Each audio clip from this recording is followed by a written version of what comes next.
Hola, ¿cómo están? Bienvenidos al ciclo de charlas sobre el gran ecosistema de la corriente de Humboldt. Soy Víctor Aramayo. Hoy estamos con la charla número 3 de este ciclo. Esta vez toca bentos marinos, es decir, organismos que viven sobre el fondo marino. Y en particular, el especialista de hoy nos va a hablar sobre unos protozoarios que viven en el fondo marino, están entre los más abundantes, más diversos también y ubicuos a lo largo de la extensión del ecosistema Humboldt. Así que sin más voy a presentar a nuestro eh, conferencista de hoy. Él es Lander Merma. El título de su exposición es Ecología de foraminíferos bentónicos de ambientes marinos, someros, del ecosistema de afloramiento costero de Perú. Eh, Lander Merma, quien es nuestro ponente hoy, es biólogo de la Universidad Nacional Agraria La Molina.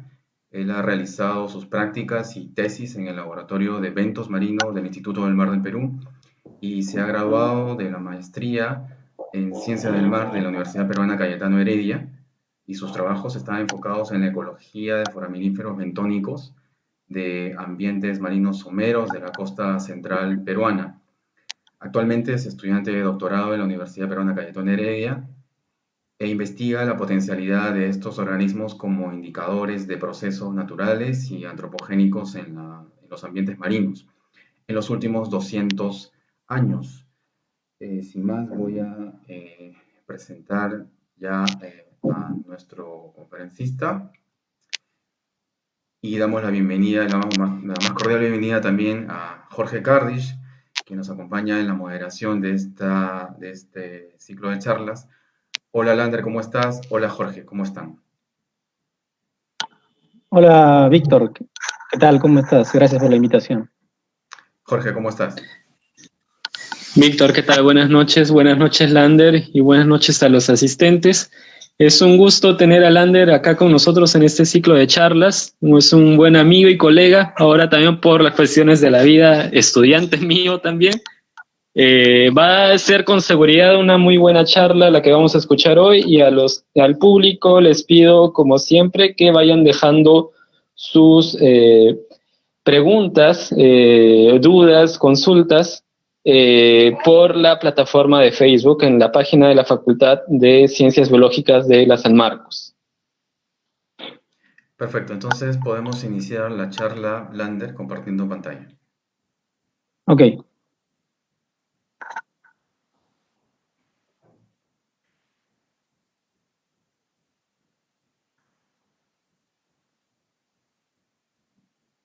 eh, ahorita en estos momentos no puedo darle el botón compartir, no sé por qué. Le doy presentar ahora.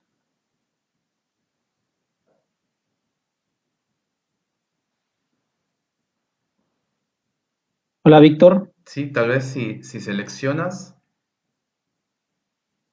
Le doy presentar ahora tu pantalla completa y el botón de compartir está como bloqueado. Ok, solucionamos un momento entonces el tema, no hay problema.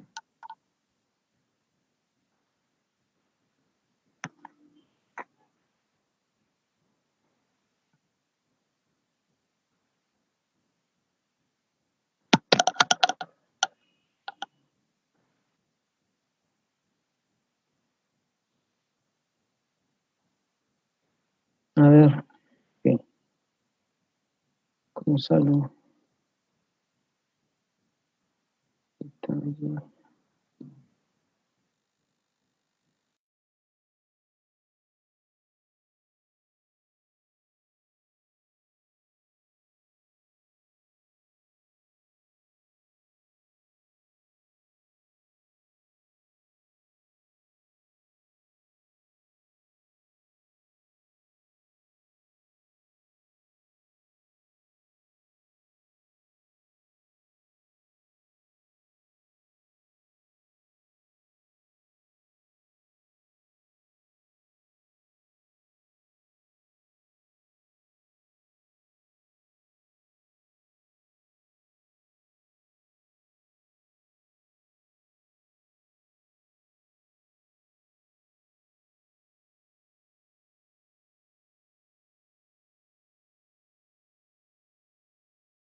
Bueno, listo, ya superamos el inconveniente, ya estamos otra vez con el trabajo de Lander. Vamos de frente a la charla.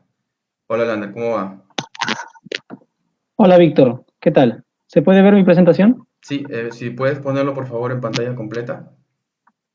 Ya lo puse en pantalla completa. Ok, perfecto. Ya. Bueno, gracias Víctor por la invitación a este ciclo de charlas. Gracias a Jorge también y a los que estén viendo la presentación en estos momentos. Ya mencionaron el título de esta presentación que voy a hacer.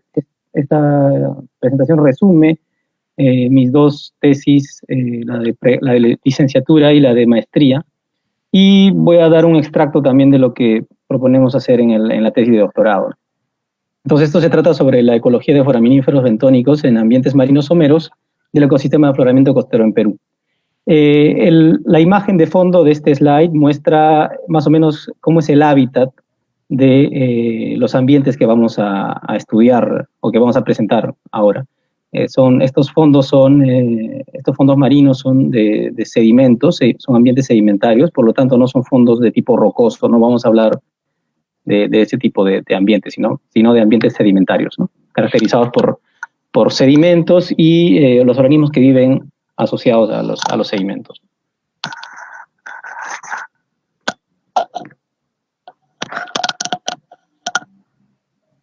A ver, siguiente. Ahí está. Bien, todos sabemos entonces cuáles son las características principales del ecosistema de afloramiento de la corriente de Humboldt en el Perú, ¿no? Está caracterizado principalmente por la existencia de este fenómeno físico llamado afloramiento costero, que está forzado por los vientos paralelos a la costa, como se muestra en esta figura, los vientos que son estas flechas en amarillo, continuamente en todo el año soplan paralelos a la costa en dirección hacia el Ecuador, y esto produce un ascenso de aguas subsuperficiales que llevan esas propiedades a la superficie del océano, en la zona costera. Y esas propiedades no solamente son temperaturas bajas, sino también nutrientes que fertilizan la capa superficial y por lo tanto se da una alta productividad, ¿no?, en las zonas costeras en Perú. Otra característica de este sistema es la presencia de la zona de mínimo oxígeno, ¿no?, que es una capa intermedia de aguas muy pobres en oxígeno, casi en niveles anóxicos, y que en la zona de Perú esta capa es muy somera y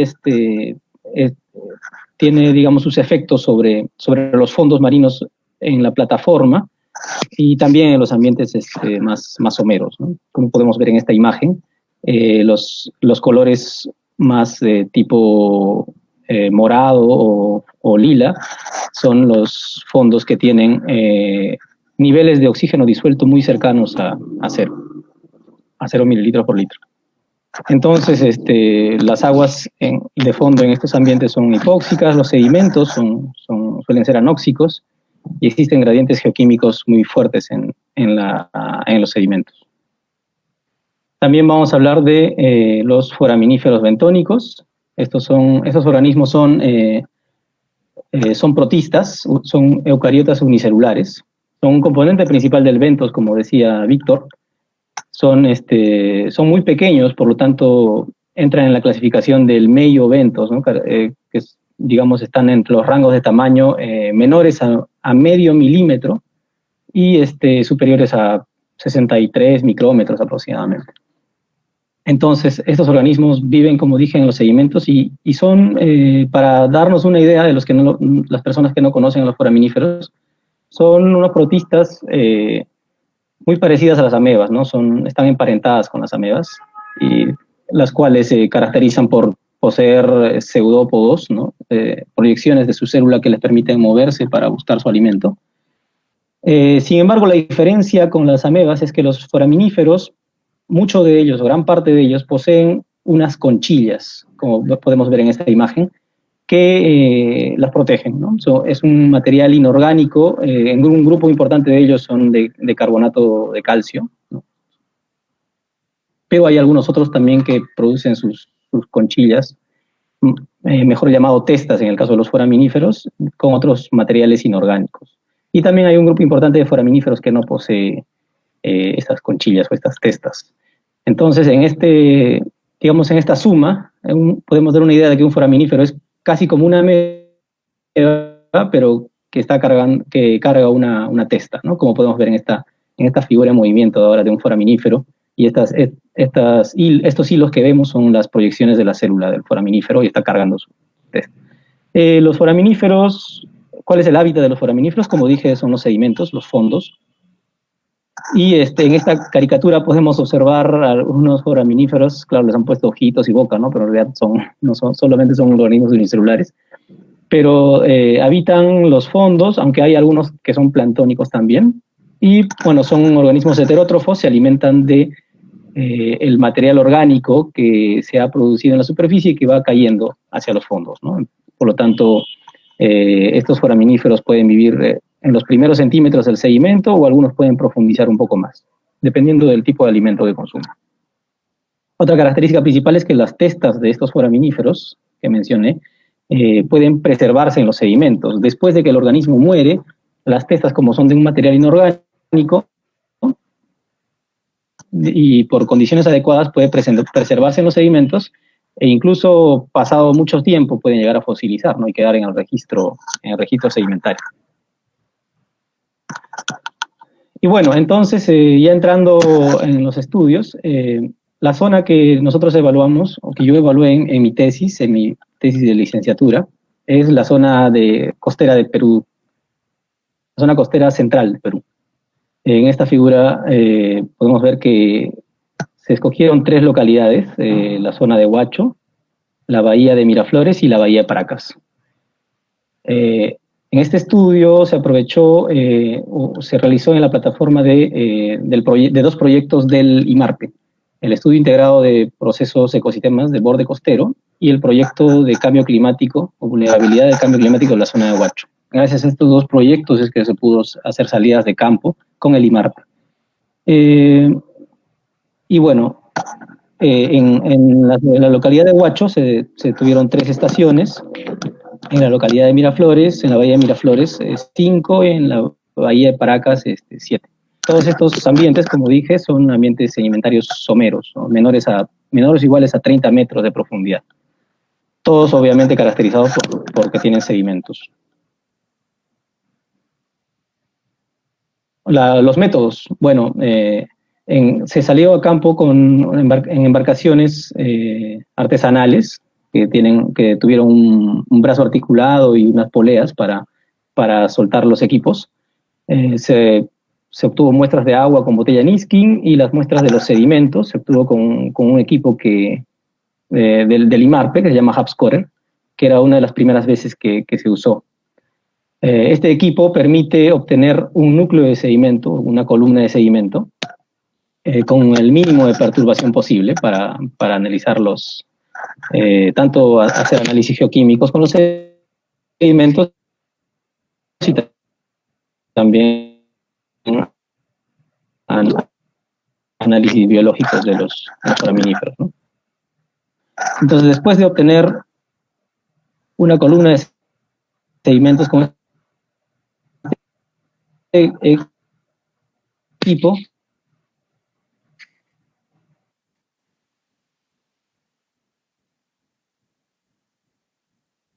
se seccionó los sedimentos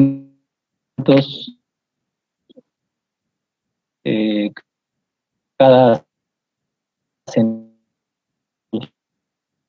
centímetro, subtuvo entonces 5 centímetros, los cuales eran testas vacías, se quedan blancos, ¿no? De la hipóxia, o las condiciones hipóxicas eran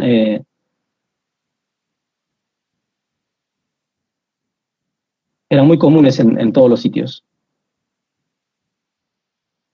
Algunas de estas estaciones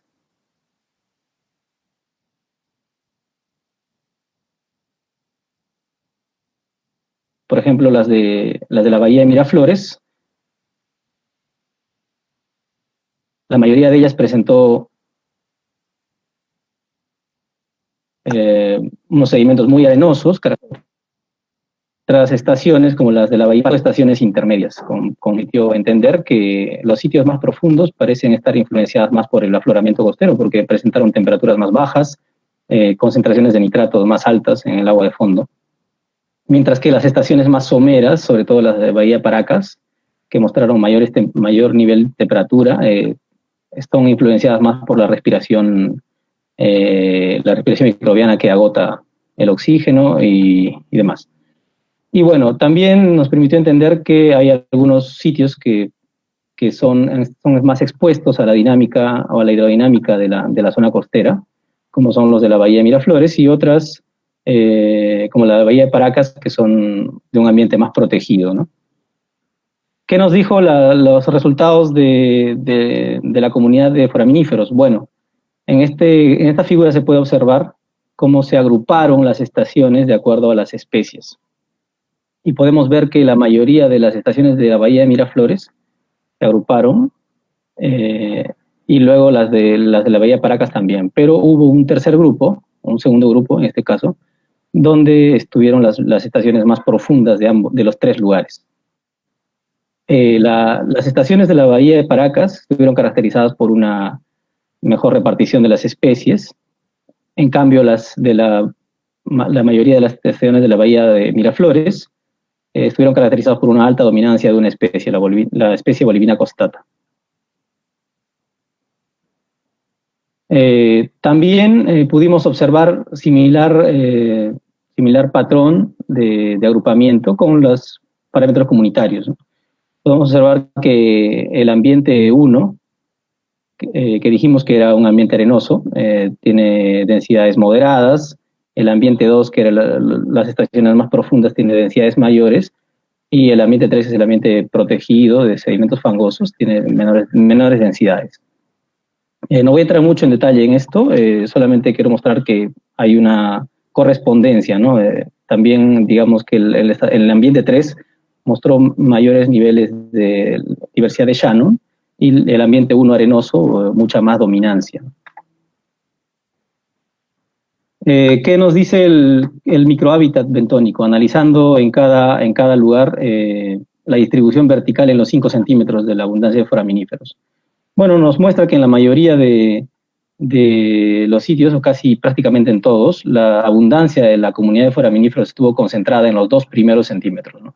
Eso pasó en prácticamente todas las estaciones, salvo en una que la abundancia estaba al revés, pero pensamos que esto se debe a que esta era una estación de sedimentos finos que fue sepultada por un movimiento de arenas, como suele suceder en los ambientes costeros, ¿no? Por producto de las corrientes de fondo relacionadas a cambios en los vientos. Entonces, para resumir los hallazgos de este primer trabajo, podemos decir que en los ambientes someros de la costa central del Perú, las comunidades de foraminíferos están dominadas por especies calcáreas pequeñas y de muy variables abundancias. Se encuentran más abundantes a mayor profundidad, alrededor de los 30 metros, ya prácticamente la plataforma interna, ¿no? Por ejemplo, en los trabajos que realizan en IMARPE, Denis Romero, ellos analizan estaciones a 50 metros. Esta comunidad se parece mucho a lo que ellos ven. Los cambios comunitarios en estos ambientes siguen las variaciones en la profundidad, la textura, la carga orgánica de los sedimentos y la temperatura del agua. Los ambientes, como dije, el ambiente 2 es el más profundo, prácticamente la plataforma interna. El ambiente 1 es un ambiente somero caracterizado por muchas arenas y gran dominancia de Bolivina costata. Prácticamente casi toda la comunidad está compuesta de Bolivina costata. Y el ambiente 3 de sedimentos fangosos, que se puede observar una mejor repartición de las especies, ¿no? No solamente Bolivina costata, sino también Bolivinera elegantísima, que está en rojo, y la presencia de foraminíferos de testa suave, como los alogrómidos, que son en verde. Entonces eso. Después de realizar este trabajo y estas evaluaciones que hizo el IMARPE, se hicieron posteriores evaluaciones también en la Bahía de Paracas. Entonces esto dio oportunidad a hacer otro trabajo para mi tesis de maestría, enfocado ahora solamente en la Bahía de Paracas. Esta bahía es una bahía muy de pequeñas dimensiones, unos cuantos kilómetros de perímetro. Su fondo es principalmente fangoso, muy fangoso, solamente hay arena en los bordes de la bahía. Tiene una batimetría muy somera. En su parte central, pegada al oeste, hay unas profundidades máximas de 10, 12 metros. Y bueno, esta bahía está influenciada por la presencia de la ciudad de Pisco al norte, el río Pisco. Además, también hay una zona industrial adyacente a la bahía, plantas pesqueras que procesan la harina de la anchoveta, y al norte unas plantas de licuefacción del gas natural de Camisea que llega hasta aquí. Y también existe un puerto, el puerto San Martín, en esta foto, que últimamente está siendo ampliado también. Y bueno, en esta bahía se han dado eventos de mortandad de especies, se reporta esto desde hace décadas. Como en esta foto se puede observar, estas son fotos de organismos en la bahía de Paracas, ¿no? Podemos ver invertebrados que murieron después de un evento de anoxia.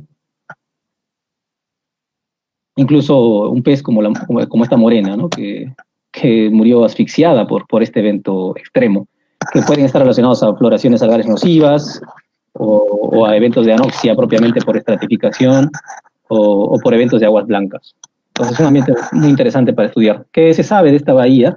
En otros estudios han hecho algunos trabajos, por ejemplo, sobre el análisis del contenido de materia orgánica en los sedimentos en toda esta zona.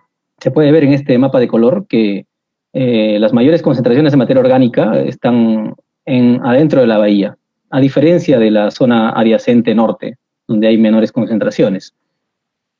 Otros estudios también del IMARPE, en este caso del laboratorio costero de IMARPE Pisco, muestra en un monitoreo que se está realizando desde el año 2006 hasta la actualidad, muestra que los niveles de oxígeno disuelto en el agua de fondo también tienen un gradiente, digamos, norte-sur en esta zona, ¿no? Podemos observar que mayores niveles de oxígeno en el ciclo anual, comparado a dentro de la bahía, donde los niveles suelen ser frecuentemente más hipóxicos. ¿Qué se sabe del macroventos en esta zona? Bueno, también otros estudios del IMARPE muestran que un patrón recurrente de mayor riqueza de especies, abundancia y biomasa frente a la zona norte, o sea, frente al río Pisco, a diferencia de la zona profunda de la bahía, donde hay menores valores de estos parámetros, ¿no? Otros estudios también muestran, ya propiamente adentro de la bahía, que la diversidad bentónica está confinada a las menores profundidades en la bahía de Paracas, ¿no? O sea, en las zonas más profundas de la bahía y más pegadas al oeste, hay pocos organismos y son poco abundantes. Entonces, en mi tesis de maestría hicimos un estudio temporal de la bahía de Paracas, aprovechando también otra vez la plataforma del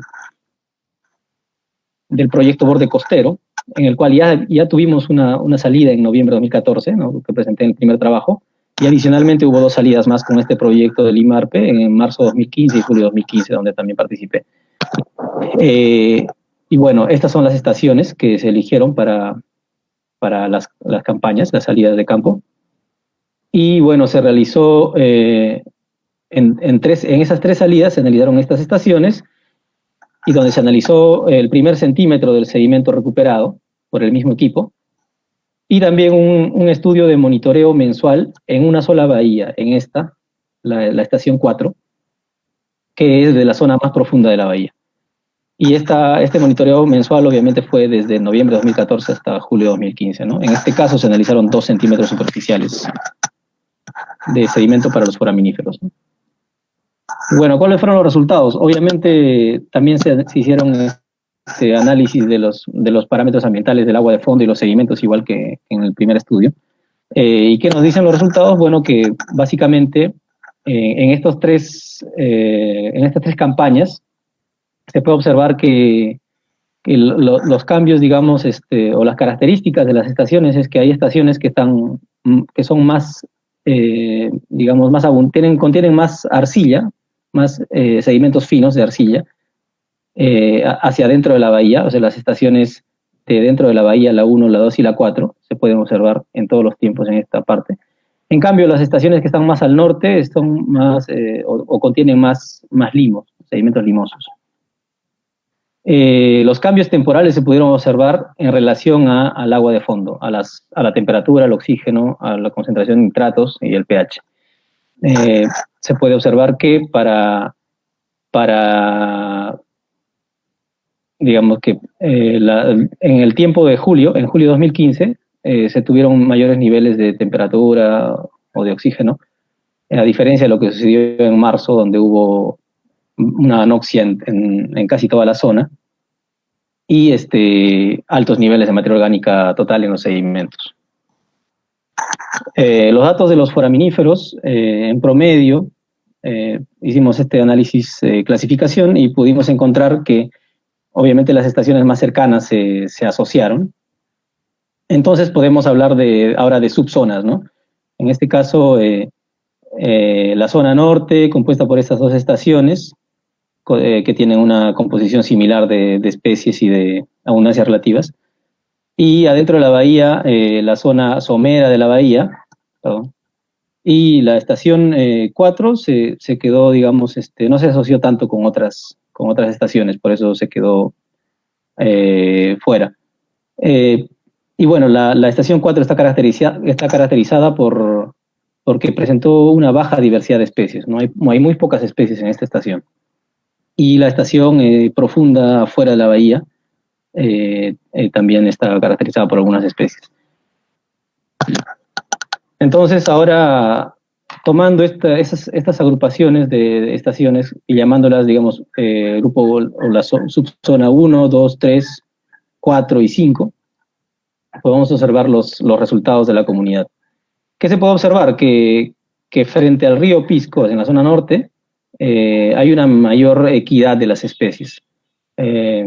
Podemos ver que Buliminera elegantísima en rojo domina, pero hay un buen aporte de otras especies como Virgulinella fragilis en morado, algunos alogrómidos en verde, Bulimina costata en azul y en amarillo Nonionella auris.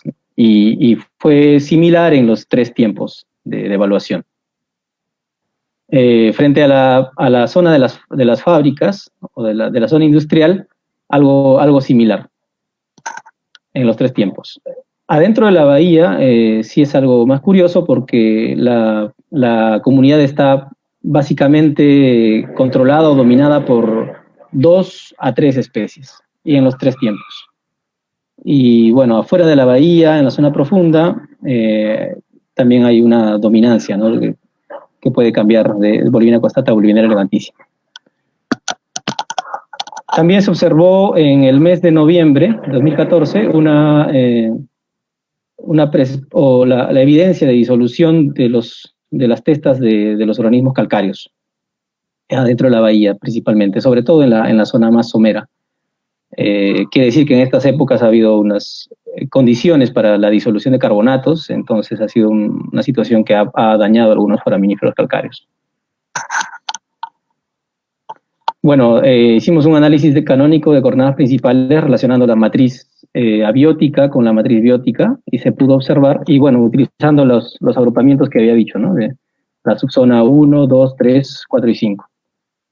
Y se puede observar que entonces la zona norte, que son la subzona 2 y 3, están caracterizadas por ser sedimentos limosos, ser un poco más temperados y tener presencia de nitratos en el agua de fondo. Mientras que la zona dentro de la bahía, o principalmente la zona o la estación 4, está caracterizada por sedimentos arcillosos, muy finos, con gran contenido de materia orgánica y clorofila en los sedimentos, ¿no? Que es alimento para los organismos bentónicos. Y bueno, las especies se relacionaron principalmente con las variables, en este caso Bolivina costata, se relacionó con la variable arcilla y más contenido de materia orgánica total y también clorofila. La especie Buliminera elegantísima se relacionó con la temperatura, mayores niveles de temperatura en el agua de fondo.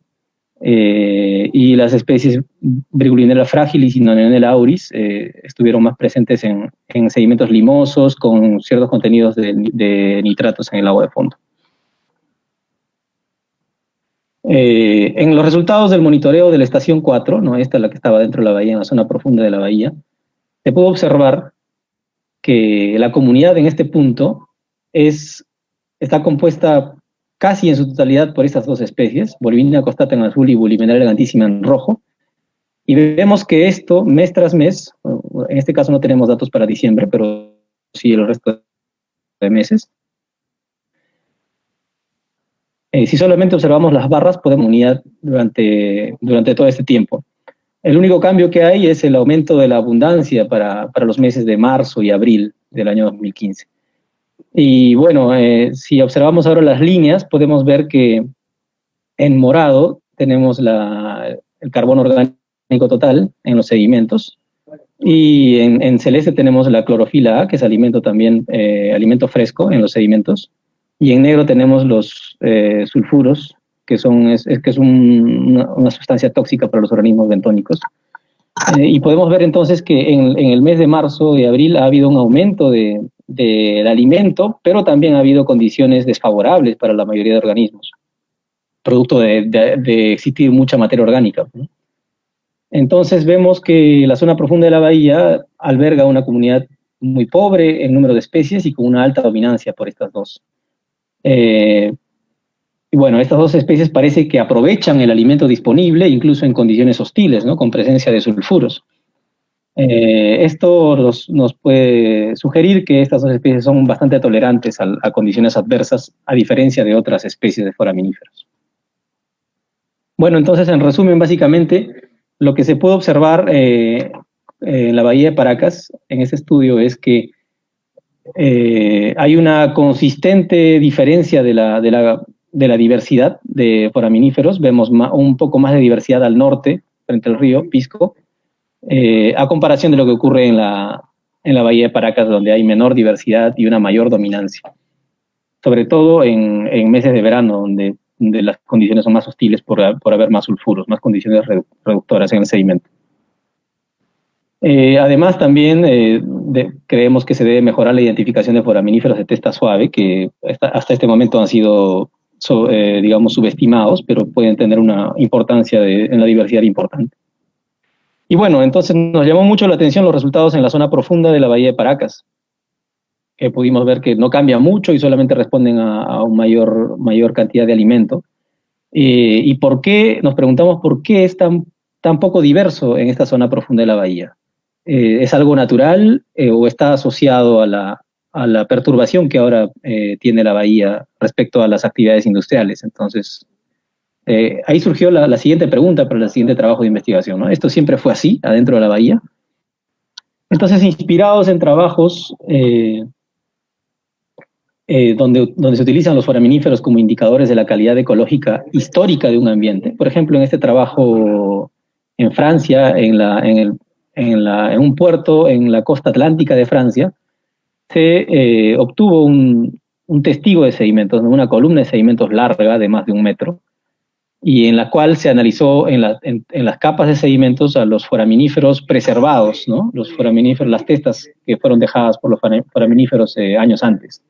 Y pudieron hacer una reconstrucción hasta el siglo XVIII o siglo XVII con este testigo y los foraminíferos. Entonces ellos analizaron capa por capa, digamos, determinaron la diversidad de foraminíferos que está en el eje X, y también analizaron en los mismos sedimentos la concentración de contaminantes. Este es un indicador de esos contaminantes, en este caso metales pesados, y pudieron determinar que para los años entre 1700 y 1800 ellos tenían buenos niveles de diversidad de foraminíferos y bajos niveles en la concentración de los contaminantes. Luego, cuando entraron ellos a los años 1800 y 1900, ellos entraron en una etapa industrial donde su puerto tuvo mucha actividad, y por lo tanto los niveles de los contaminantes aumentaron en los sedimentos y los niveles de la diversidad de foraminíferos bajó. Últimamente, para los años recientes del siglo XXI, ellos pudieron ver en las capas más recientes de este testigo que la diversidad se está recuperando y los niveles de los contaminantes han bajado, ¿no? Por las medidas que ellos tomaron. Entonces, inspirados en ese trabajo, nosotros planteamos una siguiente investigación. Y la pregunta de esta investigación es: ¿qué condiciones de calidad ecológica de la bahía de Paracas revelan los foraminíferos bentónicos en el periodo de los últimos 100 a 200 años, ¿no? Queremos hacer una reconstrucción en ese periodo de tiempo. Y la hipótesis que estamos lanzando es que al obtener un testigo de sedimentos y analizar los cambios históricos, tanto en la geoquímica sedimentaria y la tafocenosis de los últimos 100 a 200 años, la tafocenosis son las testas preservadas, se observará una correspondencia entre la reciente contaminación industrial en la zona y las mayores alteraciones de la comunidad de foraminíferos. Con reciente me refiero a los últimos 40, 50 años de actividad industrial que se presenta en la bahía de Paracas. Para esto tenemos objetivos. Uno de los objetivos es caracterizar la variabilidad estacional en 3 puntos de monitoreo. Un punto en la zona profunda de la bahía, ¿no? Después de ver el último trabajo, insistimos en monitorear este punto. Otro punto frente a la zona industrial y otro punto frente al río Pisco, donde se observaron las mayores diversidades, ¿no? Y bueno, pero esta vez hacer un monitoreo de un ciclo anual completo, ¿no? Y caracterizar las variables oceanográficas del agua de fondo y las variables sedimentarias. Y bueno, obviamente tener muestras de sedimentos para foraminíferos. Entonces, esto sería un estudio, un monitoreo más completo de estos 3 puntos.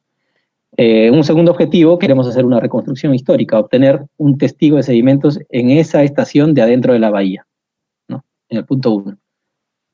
Y hacer algo similar como hicieron los franceses, hacer una reconstrucción de la comunidad de foraminíferos bentónicos, bueno, hacer una datación con los métodos y, bueno, calcular la diversidad o algún otro parámetro comunitario que sea útil para analizar las condiciones de la comunidad en el pasado.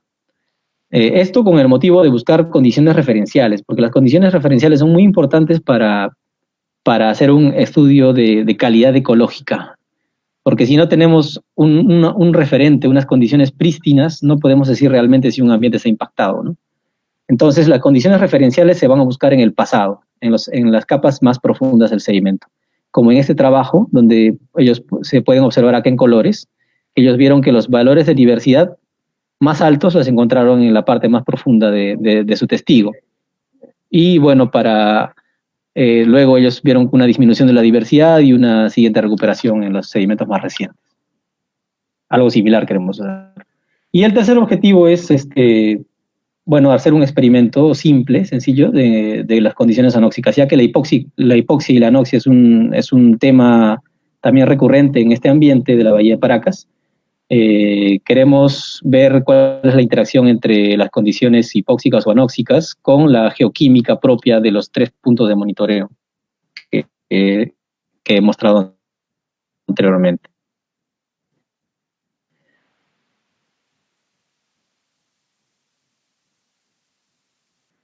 Esto utilizando feros bentónicos. Este es un ciclo de vida, digamos, regionalizado.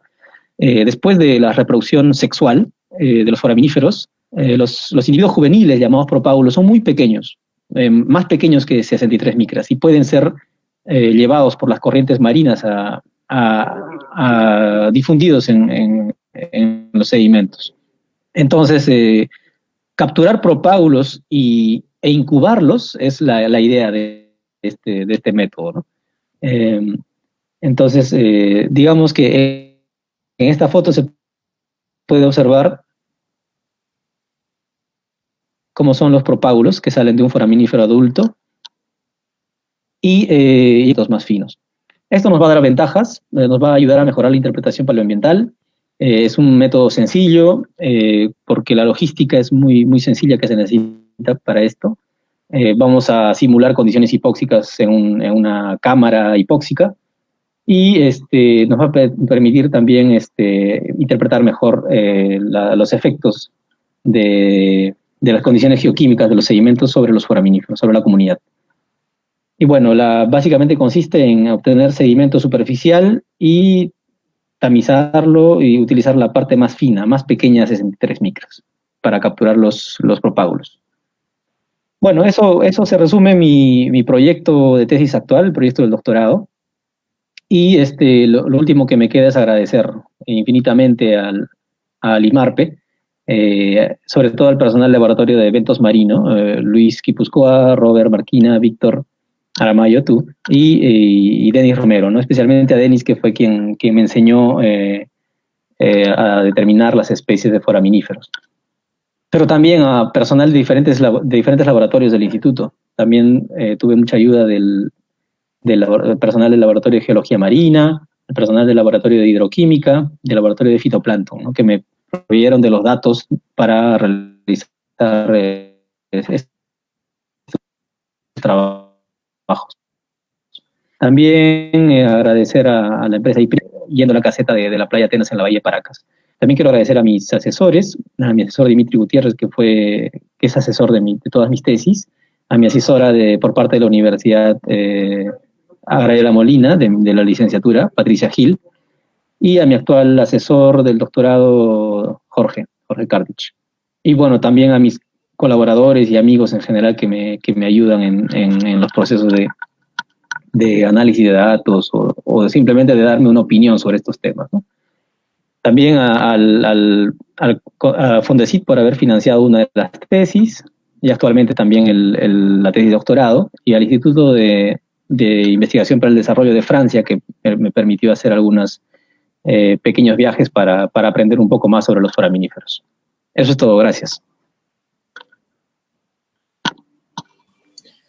Muchas gracias, Lander, por tu presentación, en verdad muy interesante. Y bueno, yo he conocido bastante de tus tesis, pero siguen apareciendo resultados nuevos e interesantes. Ahora voy a pasar a leer algunas preguntas, o las preguntas que están dejando por Facebook. A ver, empezamos con Edgar Flores. Él dice, al parecer los forams, como también llamamos a los foraminíferos, tienen una buena distribución bajo un gradiente redox, pero estos organismos también pueden responder a efectos de la temperatura o al pH. Él plantea esta pregunta pensando en que sean buenos indicadores para los eventos del Niño o la acidificación, por ejemplo. Sí, bueno, es posible.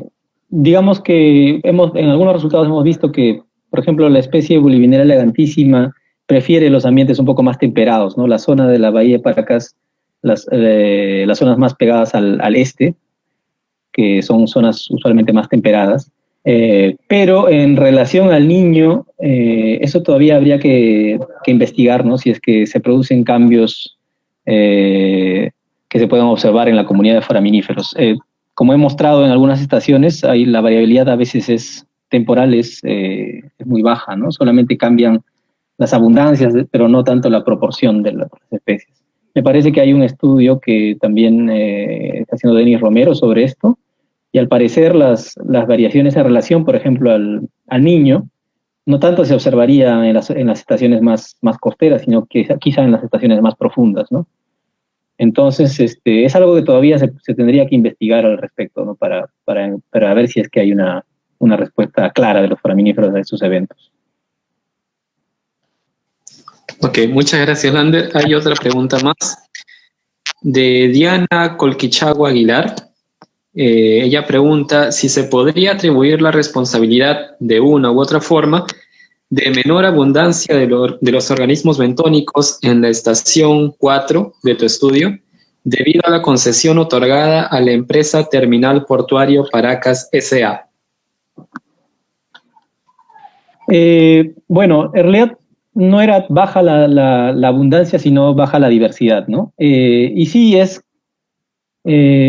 puede ser, y digamos ese es uno de los objetivos de mi tesis de doctorado actual, ¿no? Queremos ver si es que esa característica de una pobre diversidad en esa estación se debe a alguna actividad industrial. Entonces es algo que recién estamos explorando y queremos averiguar con esta tesis, ¿no? Yo estoy planteando, no necesariamente por la cercanía, pareciera, ¿no? Que el puerto tiene algo que ver. Es probable, si es que hay registros de contaminación de algún tipo, de metales pesados o de combustibles. Pero también la actividad de la industria de la harina de pescado fue muy intensa en los años 80, los años 70, 80, y descargaban ellos en la zona este de la Bahía de Paracas, sus desechos prácticamente sin tratar. Entonces, al final, por cuestiones de la circulación, es posible que todo este material haya llegado también a la bahía, ya que la bahía es una zona donde llega mucho material orgánico, parece que se acumula ahí por medio de la circulación. Entonces, queremos recién determinar cuál sería la fuente, digamos, de perturbación mayor en la zona profunda de la Bahía de Paracas. Gracias, Lander. A ver, hay un par de preguntas más. La siguiente es de Paula Sofía Ruiz Fernández. Ella dice, nombraste 2 especies de foraminíferos dominantes en la bahía de Paracas. ¿Se sabe algo sobre las adaptaciones metabólicas que les permiten a estas especies resistir estas condiciones tan extremas o estresantes? Por ejemplo, resistir la anoxia y los pulsos de sulfuro de hidrógeno. Bueno, sobre Bolivina costata, algunas adaptaciones, no estoy muy seguro sobre Bolivina costata, pero sí he escuchado que Boliviana elegantísima me parece que tiene algunas adaptaciones especiales. No sé si son simbiontes o algunos organelos de la célula que le permite detoxificarse para sobrellevar las condiciones adversas, ¿no? Como la alta concentración de sulfuros. En el caso de Boliviana costata no estoy muy seguro, pero sí, de hecho que deben tener alguna adaptación especial, ¿no? En este momento no recuerdo muy bien cuál. Gracias, Lander. A ver, hay un comentario, una curiosidad de Edgar Flores. Edgar regresa y pregunta, creo que dentro de la bahía de Paracas la tasa de sedimentación es alta. Siendo así, ¿cuántos metros de testigo hay que extraer para irse 100 años hacia el pasado? De paso, felicita tu excelente trabajo, Lander. Gracias. Y bueno, hay mediciones de la tasa de sedimentación, me parece que fuera de la bahía, sin embargo no debe ser tan diferente. Entonces nosotros debimos haber, quizá inicialmente haber medido la tasa de sedimentación con algunos equipos, pero estamos considerando que entre alrededor de un metro o quizás un poco más de columna de sedimento nos permitiría regresar mínimamente 100 años o 150 años, debido a la alta tasa de sedimentación, ¿no? Se sabe que en otros lugares donde la sedimentación es menor, un metro puedes ir un poco más al pasado, ¿no? Muchas gracias, Lander. A ver, hay una pregunta más. De alguien muy conocido también. Luis Fernando Martín Quipuscoa Holguín. Luchito agradece tu exposición, Lander, y él dice, se menciona mucho por su mayor presencia y dominancia a los forams calcáreos, como Bolivina costata y Bolivinela, con sus diferentes roles dentro del ecosistema bentónico. Pero un grupo también muy recurrente, aunque son los alogrómidos. ¿Qué nos puedes decir de los calcáreos? Perdón, lo último no te escuché porque hubo una interferencia. Ok, él dice, luego de mencionar a los foraminíferos calcáreos, él dice que un grupo también muy recurrente, aunque no muy abundante, son los alogrómidos. ¿Qué nos puedes decir de estos foraminíferos no calcáreos?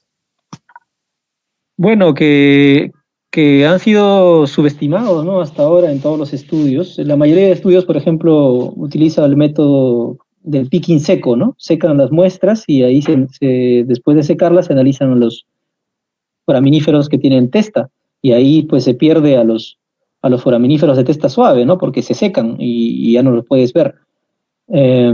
Entonces, hasta ahora la mayoría de los estudios son así.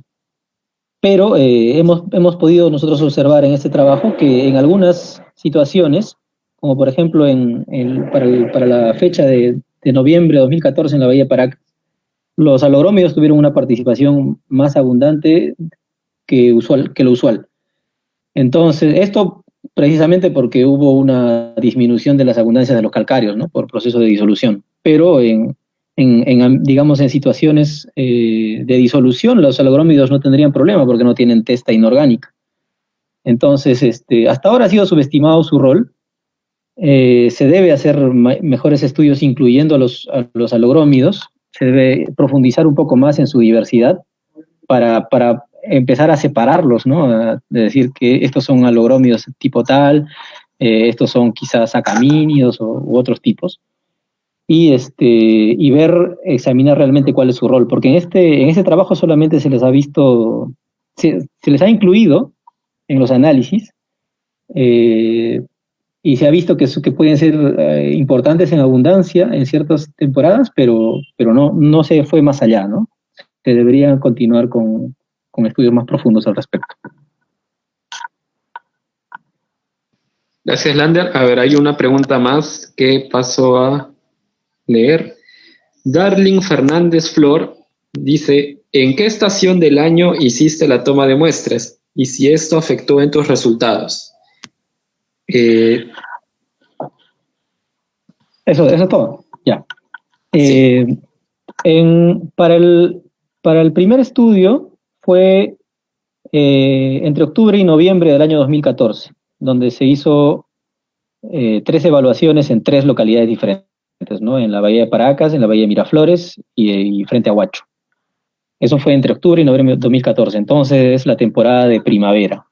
Los estudios se hicieron casi uno después del otro, una semana después del otro. Entonces son condiciones de primavera y si no mal recuerdo eran condiciones neutras, o sea, no había niño ni niña en ese momento.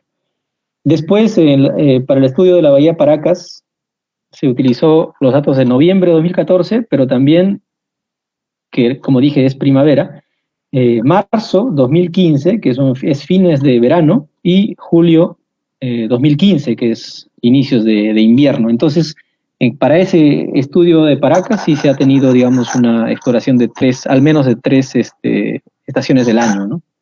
Y bueno, y el monitoreo que se hizo en la estación profunda de la bahía se hizo durante 8 meses. O sea que fuimos siquiera 3 estaciones del año. Sí.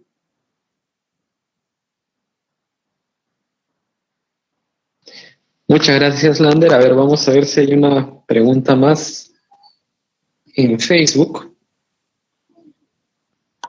No, por el momento no. Entonces, aprovecho yo para hacer algunas preguntas. El último capítulo de tu tesis de doctorado es bien interesante, esto y la incubación de foraminíferos vivos. Es algo novedoso, no solamente en Perú, sino en la región, y hacer ensayos en laboratorio con ellos sería el siguiente paso, ¿verdad? ¿Qué nos puedes decir sobre las especies que estarías eligiendo para realizar estas ensayos? ¿Van a ser sobre todas, sobre las más dominantes? ¿Hay algunas de mayor interés? Los alogrómidos, por ejemplo, como preguntaron antes. Sí, bueno, digamos que en esta etapa en que estamos empezando a explorar en este método, nos va a permitir a trabajar con toda la comunidad, con todas las especies que estén contenido en el banco de propáulos, ¿no? El banco de propáulos es, digamos, el conjunto de especies juveniles que se encuentran en los sedimentos. No conocemos cuáles son. Pueden ser incluso un banco mucho más, que tiene una riqueza de especies mayor a la comunidad adulta, debido a que los foraminíferos los juveniles de los foraminíferos pueden quedarse en una situación quiescente y, digamos, estar mucho tiempo sin desarrollarse, hasta encontrar las condiciones apropiadas para empezar su desarrollo. Entonces, el banco de propáulos es potencialmente más diverso que las comunidades adultas. Nos puede permitir trabajar con más especies de las que observamos en la comunidad adulta. Entonces, es un trabajo a nivel comunitario. Nos va a permitir ver los efectos de de ciertas condiciones sobre toda la comunidad y sobre parámetros comunitarios, ¿no? Después de esta experiencia, recién quizás se puede hablar de elegir alguna especie para luego hacer estudios de otro tipo, ya específicos, utilizando una o dos especies, ¿no? De interés. Pero a este nivel le va a ser comunitario. Perfecto, Lander, bien esclarecedora la respuesta. No hay más preguntas por el momento en la plataforma de Facebook. Víctor, si quieres tomar la palabra. Sí, Lander, muchas gracias por la charla, muy interesante, muy informativa además, haciendo la comparación entre Miraflores y Paracas y bahías que son, tienen algunas diferencias en su morfología. Yo creo que te has adelantado un poco, en parte has respondido una de las consultas que tenía, es acerca de la función que tiene la dormancia, ¿no? El rol que tiene la dormancia en esta megafauna protozoaria. ¿Y cuánto crees que puede estar influenciando esto tus resultados no solo de diversidad, sino de abundancia en esta comunidad? Mm, bueno, eh,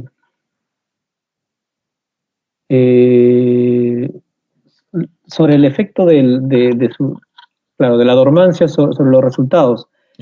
Puede ser, disculpa que te interrumpa, yo sé que no has hecho el trabajo, pero creo que lo claro, tienes bien claro que existe un potencial efecto que no estás claro, midiendo ahí, claro, ¿no? claro, claro. Lo que yo creo que sucede es que los sedimentos de la bahía, de adentro de la bahía, la zona más profunda, eh, sí logran tener, digamos, propágulos más diversos, pero las condiciones adversas que presentan estos sedimentos, ¿no? Como condiciones muy reductoras, no permite desarrollarse algunas especies que llegan por medio de las corrientes, ¿no? Porque sabemos que existen corrientes de la zona de la plataforma que entran a la bahía. Entonces, es algo que vamos a evaluar ahora en la siguiente tesis. Y nosotros tenemos el presupuesto de que el banco de propágulos adentro de la bahía no es muy diferente al que ocurre afuera de la bahía, ¿no? Por la zona del río Pisco, sino que son las condiciones desfavorables de los sedimentos que no permiten desarrollarse hasta la etapa adulta de gran parte de las especies. Eso básicamente es lo que tenemos pensado, ¿no? Y lo que creemos. Ujú. Por curiosidad, ¿tienes pensado en tu proyecto de doctorado evaluar este mecanismo de la desnitrificación en el sedimento como un factor que explica la aparición o la tolerancia de algunas especies versus otras que no aparecen en tus muestreos? Eh, sí, justamente en los resultados de la tesis de maestría se pudo observar que algunas especies, como Nonionella auris, ¿no? Que son conocidas por llevar este proceso de desnitrificación, son, digamos, relativamente exitosas en los sedimentos de plataforma, ¿no? Como ha visto Jorge y Denis. Pero resulta que adentro de la bahía esa especie casi no se le encuentra.